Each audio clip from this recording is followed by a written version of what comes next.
deeper into English idioms.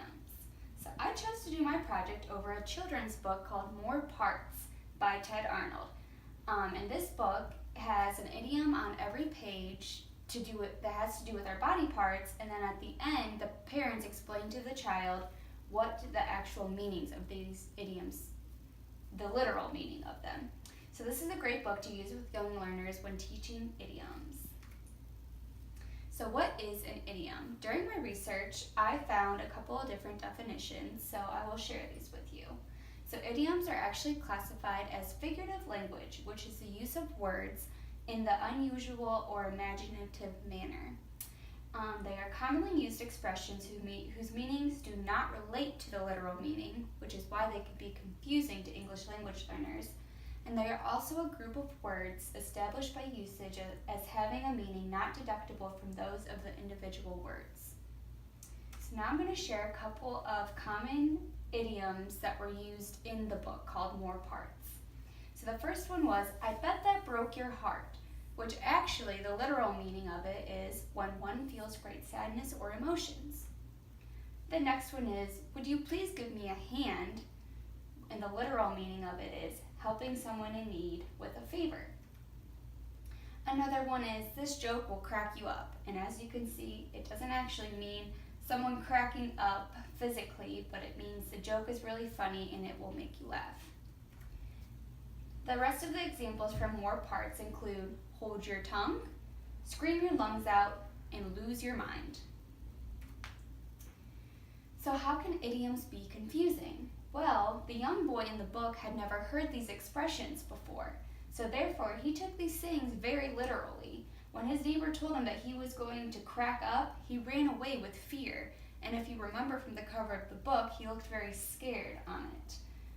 English language learners may feel this confusion as well. For example, learners are often not sure what the image the idiom is based on. Idioms can cause a lot of miscommunication if not taught properly.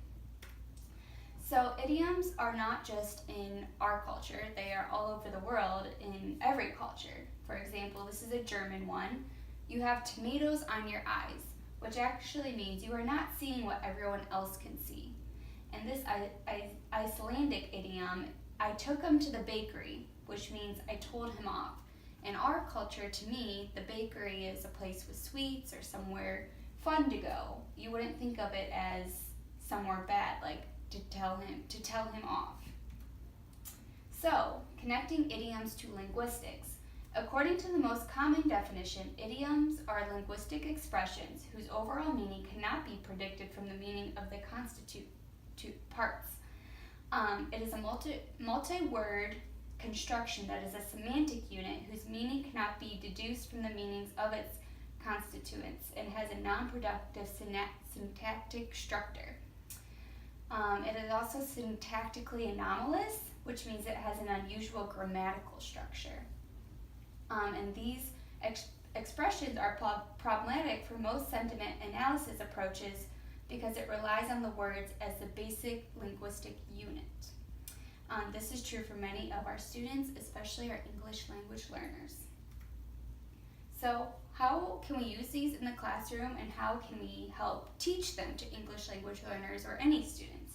So some strategies I found is use idioms in spoken form, so not written, and explain it to the students how they are conversed and rather than just formal or written, and have students practice the idioms in dialogues to help them understand they are used in spoken English.